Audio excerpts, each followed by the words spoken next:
afternoon. I'm Karen Doyle, Operations Director of CTAM Europe. Welcome to you all and thank you for joining us for today's webinar. I'm happy to introduce you to our presenters. I'll only give their names as I know they're all going to introduce themselves in full. So first off, we welcome Will Jones from BritBox, then Tom Chmielewski, and last but not least, our very own board member, Marco Fraser. And a fun fact, Marco and Tom are co-founding members of board members of CTAM Europe from way back in 2002. So we've all three worked together since 2003, I think. So we all know each other well and the association very well. So anyway, I digress. We're scheduled for 45 minutes, which includes time for a Q&A session at the end. So please get involved and use your Q&A button to ask your questions. As always, the recording of this presentation will be posted on the members only section of ctameurope.com. And if you're not a current member, please email info@ctameurope.com for more details. Members have access to a monthly webinar, our live annual symposium and networking events, and also webinars and podcasts from across the pond with our colleagues at CTAM US. I'll also follow up with you by email about the annual executive management program, which is happening in INSEAD. Registration is open for March next year and seats are selling pretty fast. Tom and Will also receive the registration list for today's webinar and may follow up with your own news separately. So thank you for tuning in, and I will now hand you over to Marco. Thank you. Thank you, Karen, for that warm introduction and for dating us all back to a few years ago. So as Karen mentioned, I'm Marco Fraser, one of the founding board members of CTAM Europe, and also the founder and managing partner of Screen Plus, a media consultancy that helps businesses go direct to consumer.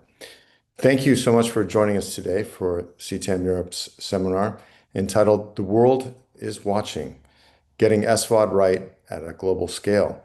And I'm joined by two industry veterans with a lot of experience and on the forefront of what's happening in this area. We're here specifically to talk about systems and testing strategies, operating models that help to support SVOD platforms to maintain quality, reliability, and consumer trust as they scale to millions of viewers in diverse geographic markets. So I'm joined by Will Jones, who is BritBox's Senior Vice President of Product, as well as by Tom Chmielewski, who is the Senior VP of EMEA for Testlio. And we'll find out more about what Testlio does as they introduce themselves as I quickly hand things over. So without further ado, let's jump into this. And the first question I have is for you, Will.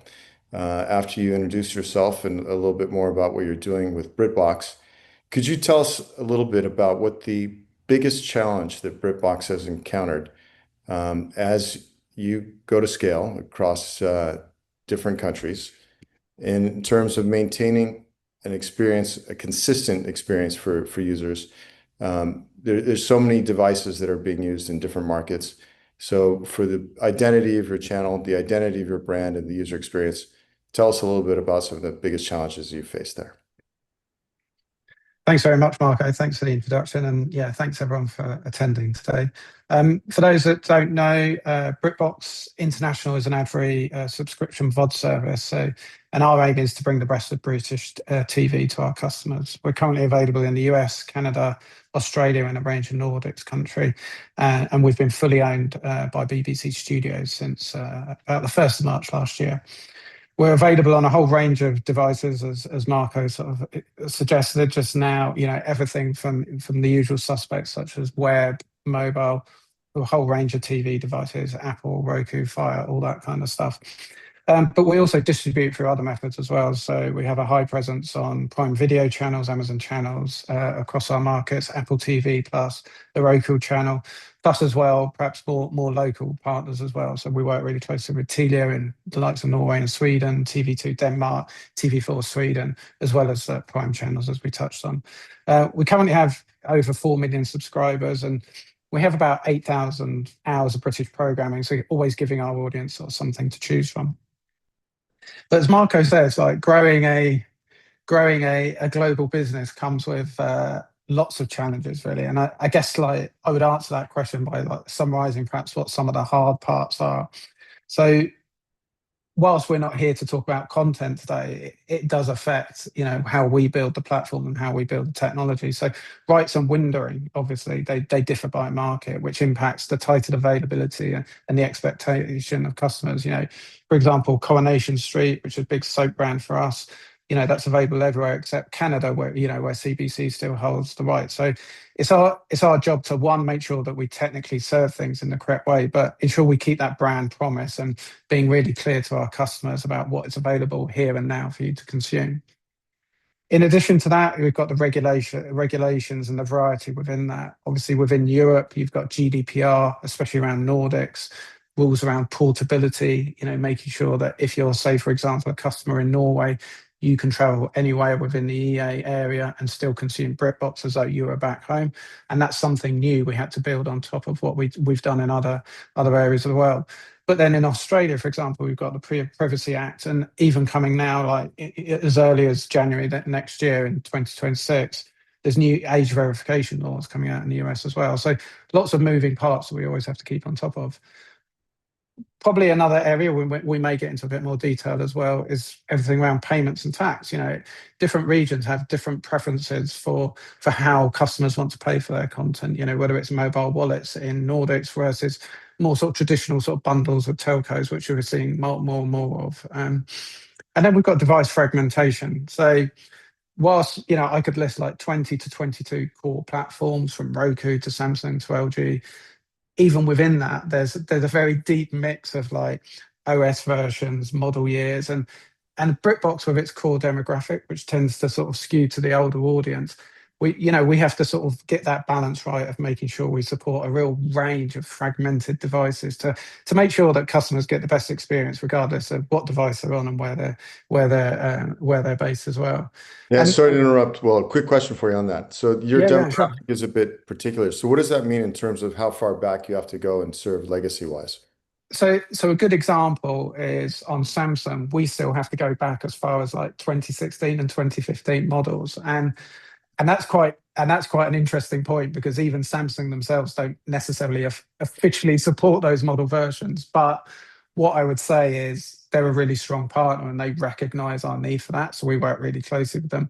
But then that's where working with companies like Testlio really help, because, you know, even trying to obtain some of these models in this day and age is pretty tricky, right? So, but and I think sort of going back to sort of bring the question back around as well, it may sound like an obvious statement, but like building a core product with a core technology, but with local guardrails to handle all these bits and pieces is really the key. And that's allowed us to sort of scale quite quickly. Whilst BritBox initially launched in the US, you know, about 5-6 years ago, we were very quickly able to add more markets very quickly. And each subsequent one we did was much, much quicker.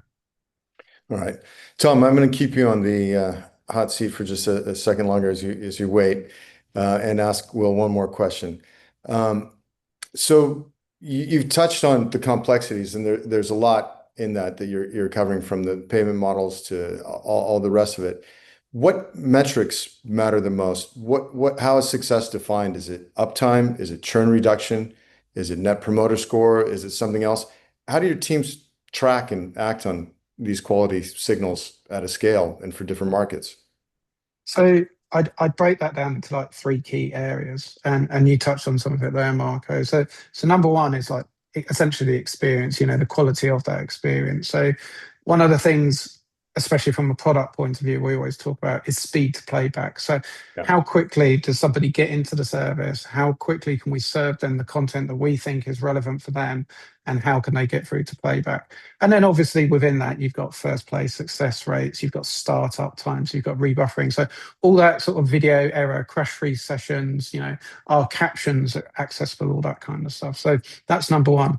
Number two is really around reliability. So we have very robust like service uptime and error tracking. You know, and even though like we build a lot of stuff internally, we have our own technology team, we still have very strict SLAs that we use for our own reporting. And specifically in the division I work in, there's three clear pillars that report into the CTO around technology, product, and data, where those three pillars are so core to making sure that the service runs.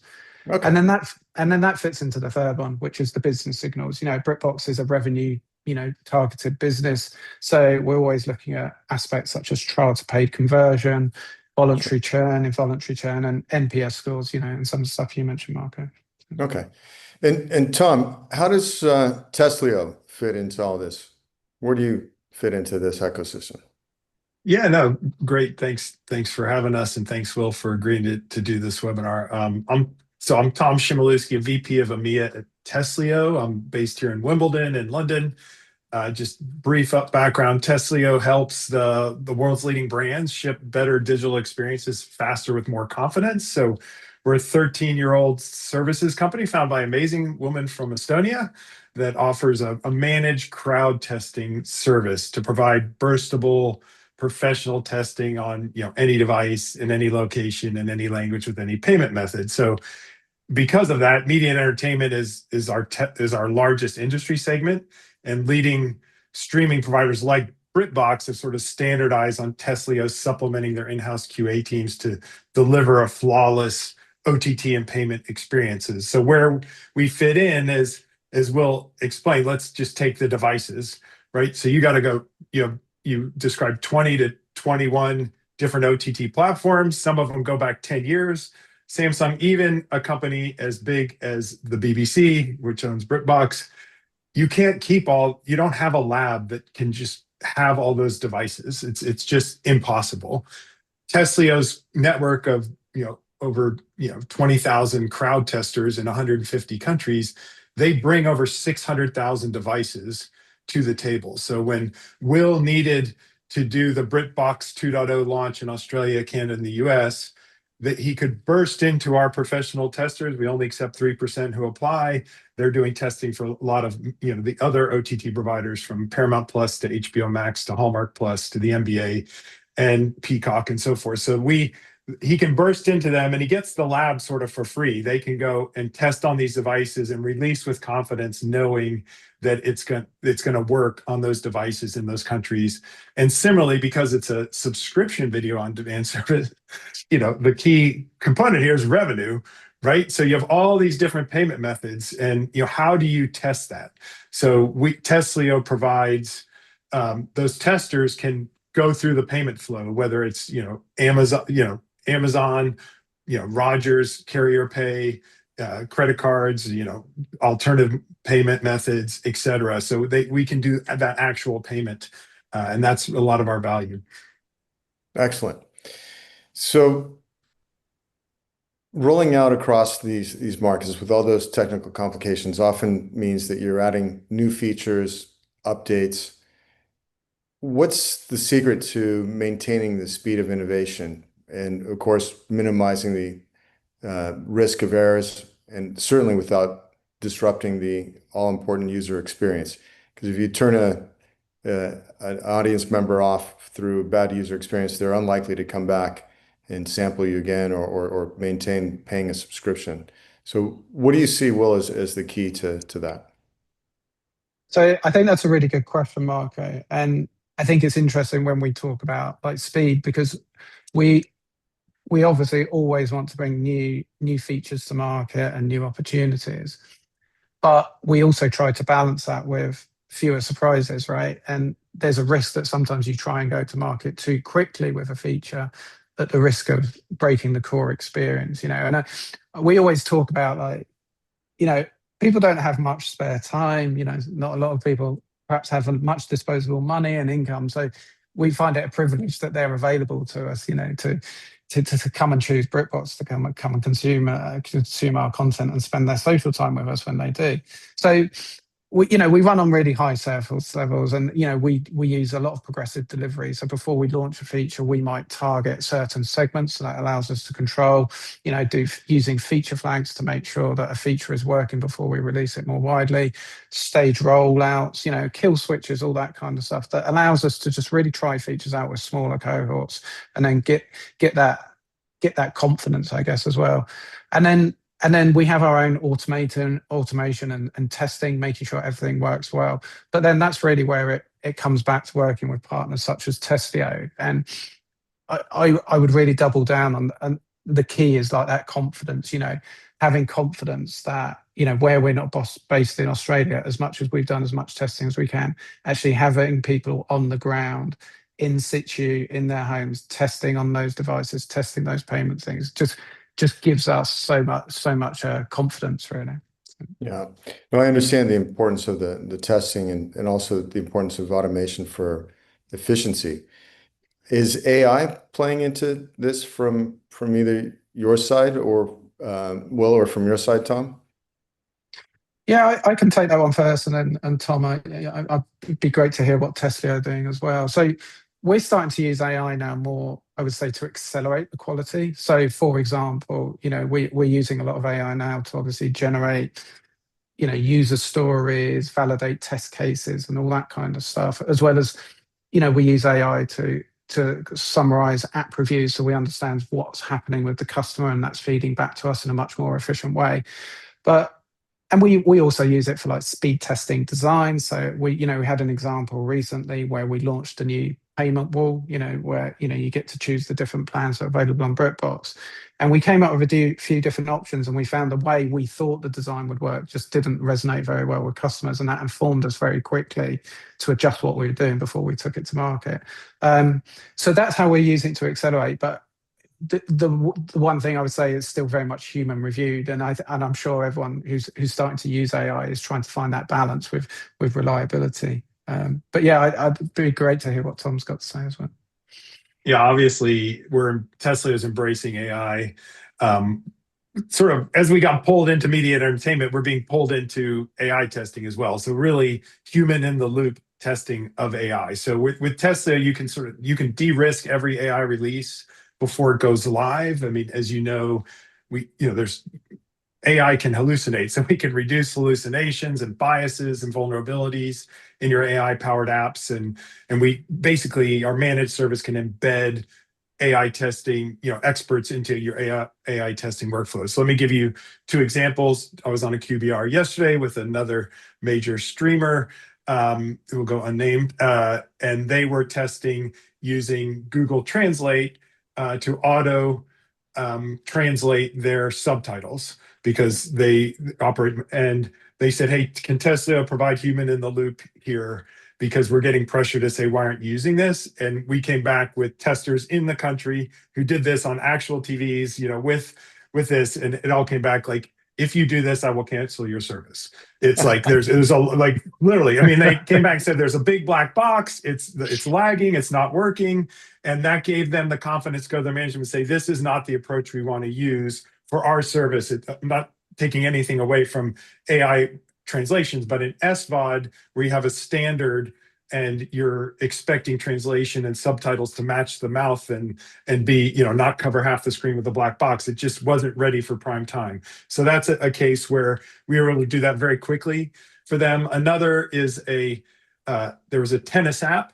This was like about a month or two ago, and it's a very simple use case. You can sort of squint and see how a big SVOD service who does a lot of sports might want to do this. They were just going to add very simple AI chatbot focused on tennis to their tennis app. This is an app that manages all like sort of the tournaments below the big four. I think that's pretty simple. And they found, they're like, thank God we had you do this testing, because it would have created reputational risk for us. So they implemented it, put guardrails around it. But first of all, they found out like it hallucinates. Something as simple as just who won the 25 US Open, that's not in the LLM, in the large language model. It made up answers, right? And so they have, now of course it queries, because the LLM's is only tuned up to 2023 data. So, I mean, there are things that are happening. You search the web to fix that. Second of all, they wanted guardrails not to have any gambling information. We could try to jailbreak that, and found if you just ask twice, it gives you the answer, right? They didn't want that reputational risk.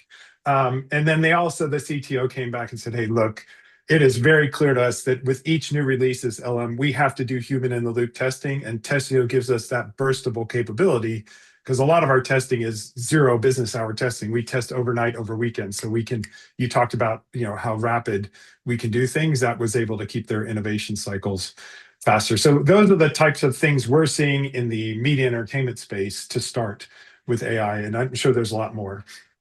Those are some excellent examples, and the potential damage to reputation or to revenue is pretty clear if you get it wrong. So, with that in mind, what does effective QA look like for a streaming platform today? I know we've touched on some of this, but I think maybe more directly, how do you strike a balance between what you need to do in-house and how you decide what's more efficient to do through external expertise to keep things right and on track?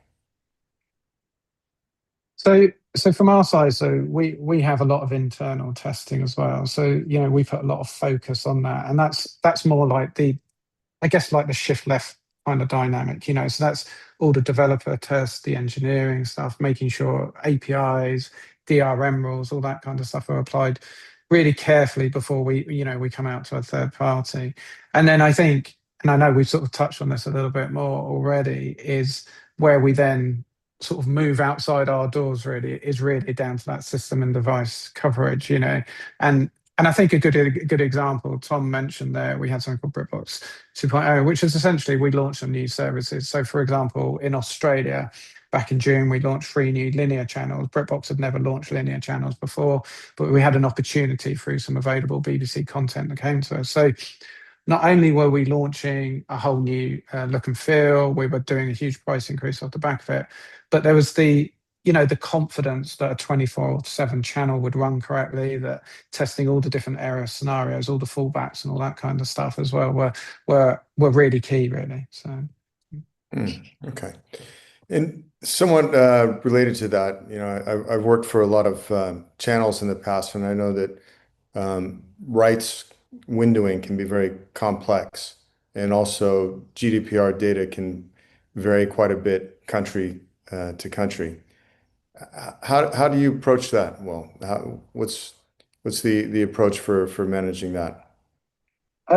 So from a GDPR data point of view or regulation, have a very, very close relationship with our legal team. And it may not sound like the most exciting thing in the world, but we actually stay very close actually to make sure we're always on top of like new developments and what's going on as well. And I think it's really key, regulation is changing all the time. And I think if anything, that's going to become even more so, with the advent of AI, the question of reliability, data privacy is just going to increase more and more.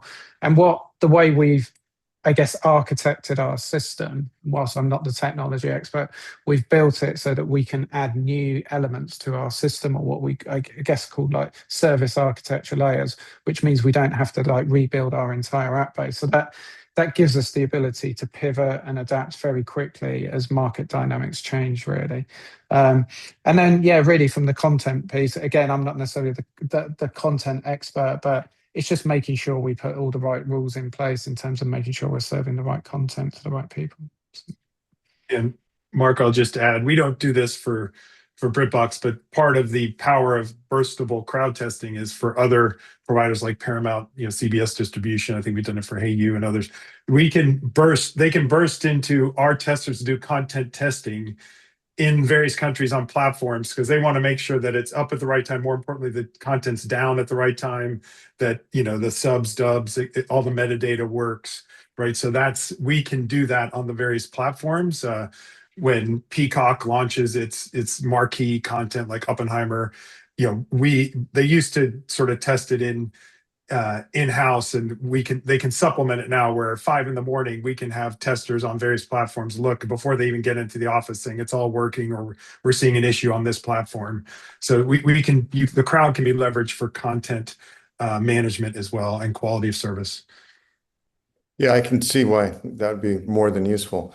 For our audience, Tom, could you define crowd testing? I'm not sure if our whole audience is familiar with that term. Yeah, no. So there's, crowd testing is basically, it's taken us, 13 years, and probably took the first 6 to build up, but build a network of professional crowd testers plus a platform that enables us to deliver that service, to have the right device and the right tester in the right country, in the right language, the right payment method at the right time, and allow folks to burst into that. So I'd say, building on Will's earlier quality comment, I would sort of say, what does quality look like for an SVOD service? I'd sort of say three things, and I think these will help answer your question, like what does crowd testing look like? So, first I would add, Sky's global streaming technology team is one of our customers, and their SVP told me once over lunch, I think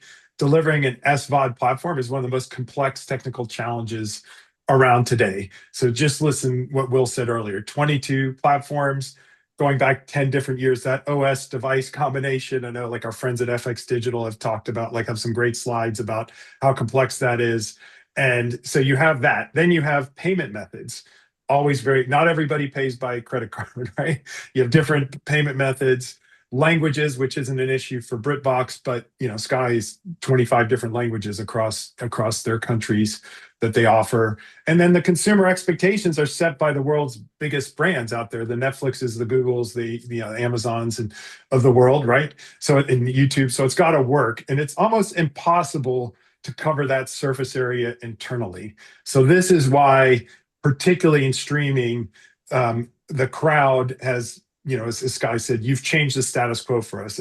Even at a company like BBC or a Fortune 40 company like Comcast, NBC, Universal, you just cannot cover that surface area with in-house labs, right? It's just too much. And so by what a crowd is, I like to say we are to manual lab testing what EC2 is compute. We have these testers out there. So you create a swarm of testers. It could be a dozen, it could be up to hundreds, that when you're ready, you burst into them. It's typically overnight or over weekends. So most of our testing happens 0 business hours. They give it to us the end of the day on Friday. They have the answers in their Jira, actionable, reproducible issues with videos from the testers in their Jira on Monday morning, or it could be overnight. So it's really, and this is after they've shifted left. We helped them go 90% automation. They have their own, dozens of in-house testers, and then they burst into testing. Really, for crowd testing, three things: speed, as I talked about, coverage, which all the devices and payment methods and languages, and then confidence, which Will alluded to, right? So the next morning they can feature flag the issues on and off that we find and push into production with confidence. So that is really what crowd testing is. I can stop there. I have other, recommendations when it makes sense of what I would do if I were an SVOD. But does that help answer your question? It does. Is there a minimum size, or does it really depend on what's being tested and what market it's being tested in for these crowds? Well, that's the beauty of the crowd, right? Like you could, we did a payment testing test recently in a country with one tester, right? Or let me take an example. So one of the things that we recommend is signal testing. Yeah. So we've done this for Peacock, we've done it for Manchester United TV and I think Hey You and others, where we go look at their app reviews, we ingest those. These are public app reviews in the App Store. We ingest them. Where appropriate, you can use AI to sort of filter them out. And you can say, where are you getting the 1 and 2 star reviews? So even, if you have millions of subscribers, 0.5% of 5 million subscribers is 25,000 people, right? So think how hard the content and marketing people work to get those 25,000. And as you alluded to earlier, it only takes a bad experience for them to churn or whatever. So what I call signal testing, snake in the grass testing. So what'll happen is we'll look at that. We'll say, we're seeing a bunch of 1 and 2 star reviews on this device. And then they'll burst into a tester for 1 hour who's a professional tester, who has that device in the country, and they'll do exploratory testing, and they'll say, I found the snake in the grass. They'll pick it up, they'll say, chop its head off, so to speak, and say, here is the videos, the logs, whatever, that can get sent to developers so that they can ensure they don't get that churn or the negative reviews. So signal testing is really important when you're dealing with millions of subscribers in SVOD, where you're expecting things, that recurring payment to work. So that's another example of crowd testing that I think is really valuable for the media and entertainment industry. Okay. I'm going to throw out a same question to both of you, and we touched on it, but I'd like to address it more quickly. What does it actually mean for a service, for a brand, if they get this part of an SVOD service wrong, if these systems are there any examples, without maybe naming names, that we can look at, or what does it mean besides lost customers and lost revenue? What else is involved in if you get it wrong? Yeah, I mean, look, ultimately, what are we offering customers? A customer comes to BritBox in this example, they need to be able to find content, they need to be able to pay for that content with zero friction, and they need to be able to play back the content with no issue, right? Regardless of device and location. So, number one to me is always like, if that first play experience is really poor, that will just kill engagement, and I know there's been various studies done. I think Akamai did a study a few years back where a startup exceeds 2 seconds, people just lose interest straight away. And I think, and that's always an interesting challenge, especially for the likes of BritBox, because I think we alluded to it earlier, expectations are set in the market. You've got the big players, whether it's the Netflixes or Disney, who are rightfully setting that level of expectation for what a service should offer in the market. And it's making sure that we serve those as well. I think the other piece as well is around compliance lapses as well. Obviously that can be really costly towards a business if you get things wrong. You touched earlier, Marco, on GDPR. There's more enforcement sweeps that are happening, throughout North America, where it's starting to tighten more and more. And then really payment mismatches.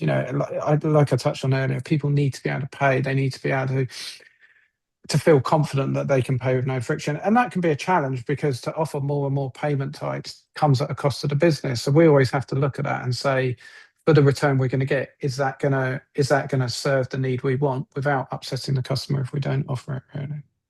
Fair enough.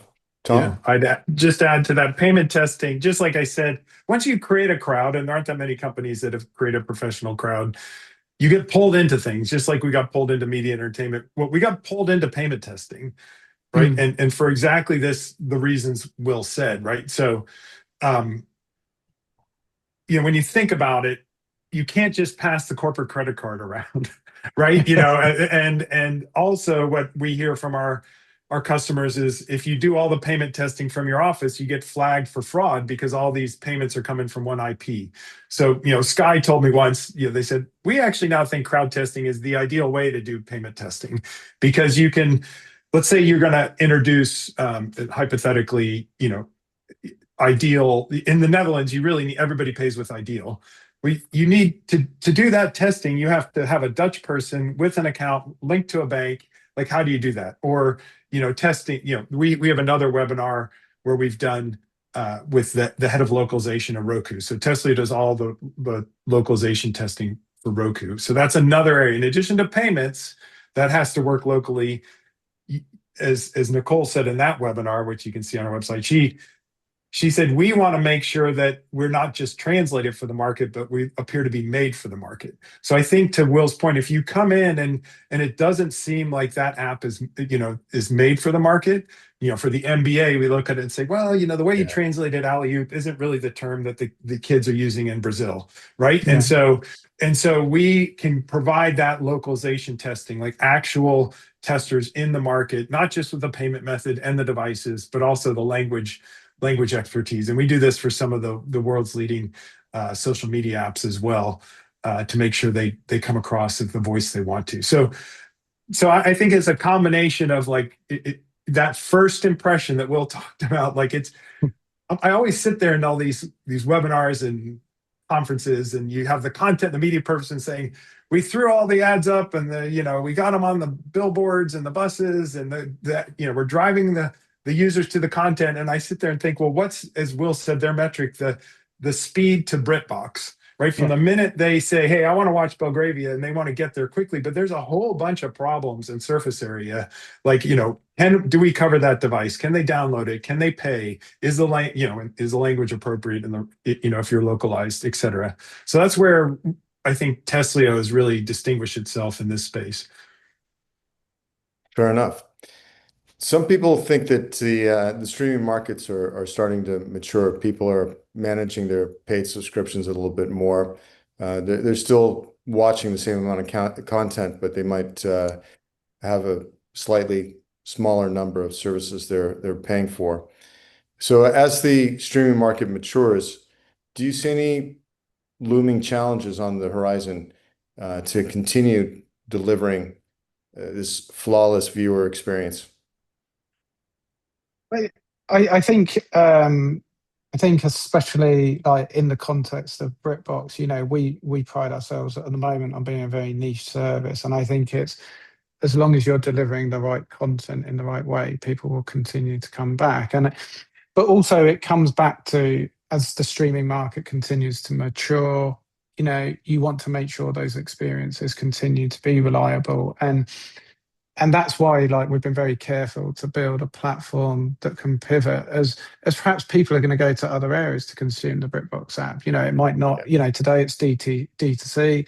I'm sure everyone's seen ChatGPT is starting to build much more integrated experiences. There's some stuff they'll be launching later in the year. And I think it's just making sure that we can adjust ourselves to be available to that. And I think that's where the opportunity for testing platforms such as Testlio come about, because if anything, it's going to make the fragmentation challenge even greater, because you may not fully understand where all our customers are, in the same way that we do today, where we're perhaps controlling the distribution in the same way that we might want to. Okay. Tom, any view on challenges? I'd only add that, every streaming SVOD OTT provider has a roadmap, and they're constrained by their development capacity, right? So the worst thing that can happen, and I used to be a Comcaster, and I remember this in the smart home space, a VP would say, it didn't work. And then 2 or 3 developers spent a whole afternoon trying to figure out what went wrong, right? And that meant they weren't, their user story got missed, they didn't get their innovation out, and they fell behind, right? And so with burstable crowd testing, instead you could just pay negligible hourly rate to have a tester go find that issue and come back with the videos and so forth, and the logs that they can say, I now it's actionable, reproducible, reproduce 3 times, they can fix that. And so we accelerate that innovation cycle, which I think is important to actually keep people.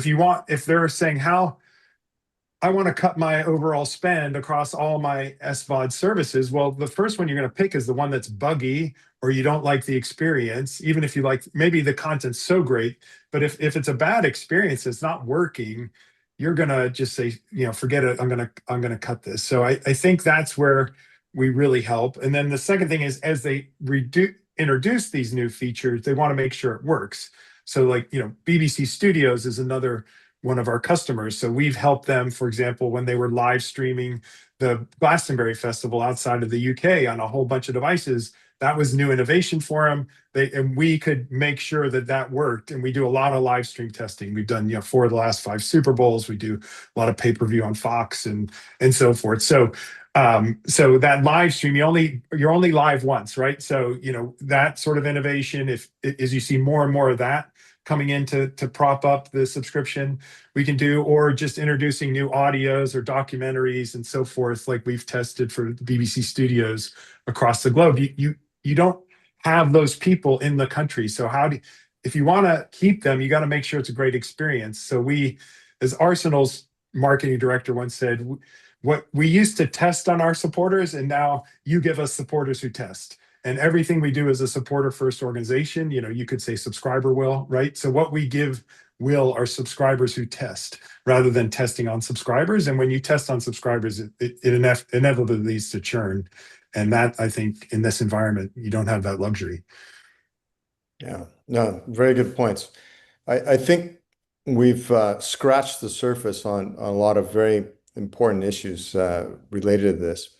I'd like to leave a little bit of room for questions from the audience. So I'm going to ask you each one last question, and then we'll try and go to the audience questions. So the things we're talking about today, I think, are what the streaming leaders are adopting now, what the streaming leaders are thinking about.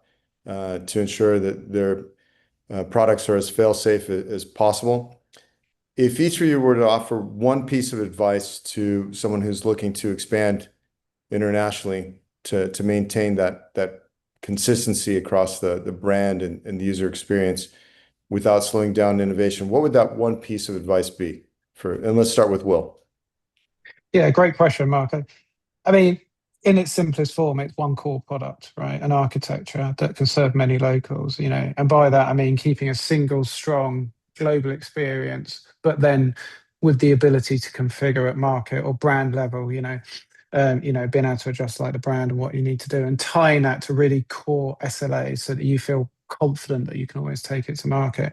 And that also allows you within the architecture to build a platform that supports multiple business models. As I touched on, I think the one certainty I think we can probably be sure of, with AI and everything, is the uncertainty of what's going to happen. So building an architecture that allows you to pivot and take on different business models, whether it's SVOD, AVOD, fast, linear, maybe it's shorter content clips, that kind of stuff. Okay, sounds like great advice. Tom, what advice would you leave our audience with? Well, it's going to sound self-serving, but I think honestly, I'm going to say, given the complexity that we've discussed of OTT and SVOD, just that surface area, no matter how big you are as a company, it's literally impossible to provide the speed, the coverage, and the quality your users will expect. So I would just recommend follow the other leaders in the industry like Will and BritBox and explore crowd testing. Happy to talk to you about Testlio, but explore crowd testing for your service if you're not already doing it. I think if you're not, you run the risk of sort of being a laggard and falling behind because of consumer expectations. And as you just described, Marco, it's a world where people are going to start making choices, and how their experience compares to others may result in churn or lack of subscriptions or bad reviews, and you just don't want that. It's solvable. It definitely is solvable, and I think we demonstrated that we could go on talking about this for some time. I feel like we've really only just literally scratched the surface of this. And Tom, to your point, I think what the leaders here are doing, like BritBox, like people involved in live sports streaming are doing, is really setting the course for everyone else. And I think you used the term laggards, and the leaders and laggards are always the benchmarks that we look at. I do see that we've got a couple of questions from the audience. So the first question that's come in that I'd like to pose to you guys, and we might not have too much more time after that, goes back to what we're talking about, but asks specifically, when scaling globally, the number of country-specific combinations, devices, payment methods, network conditions can grow exponentially. How do you prioritize the testing matrix and QA efforts? Do you want to take that one, Tom? Well, we look for direction from our partners, like our customers, because they have in-house teams and they know the data from all their dashboard about what they're seeing. At the same time, we bring a perspective across all of our streaming providers, right? And then now with Testlio and AI, we're able to bring that together and sort of offer advice, or what we call Leo insights, to our provider, to our customers about, hey, you ought to test this. So we can sort of, again, we had an example where an SVOD provider wanted to test they were convinced they needed to test this connected TV in this European country, and we're just like, we're not seeing any of those TVs in the country. That'd be a waste of time. We're happy to do it for you, but we don't think that's going to drive subscribers for you. So we bring that perspective across all of all of our providers, and then also, again, I would say take signals. There's all sorts of signal testing that you can do. Yeah, and just to add to that, that as Tom says, it's about us providing the right data. You know, we'll provide the information on where the biggest or most challenging platforms are. You know, for example, in North America, for us, it's very much Roku and Fire TV, whereas Australia and Nordics, it's Android and you know, Samsung.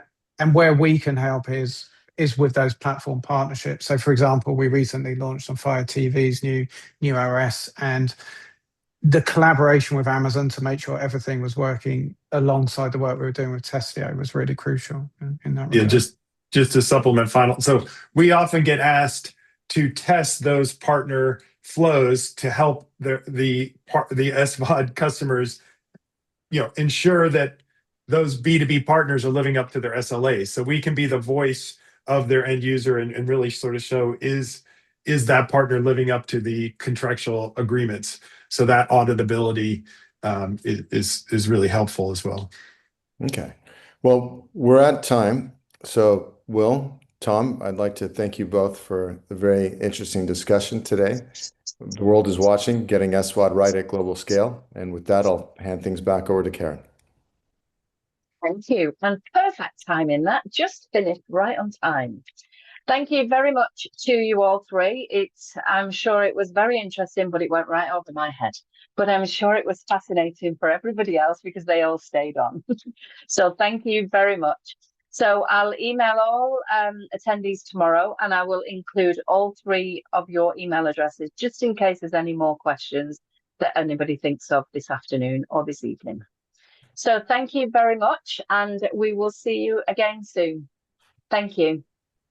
Thanks, everyone. Thank you. Thank you. Bye-bye. Bye. Bye-bye. Bye.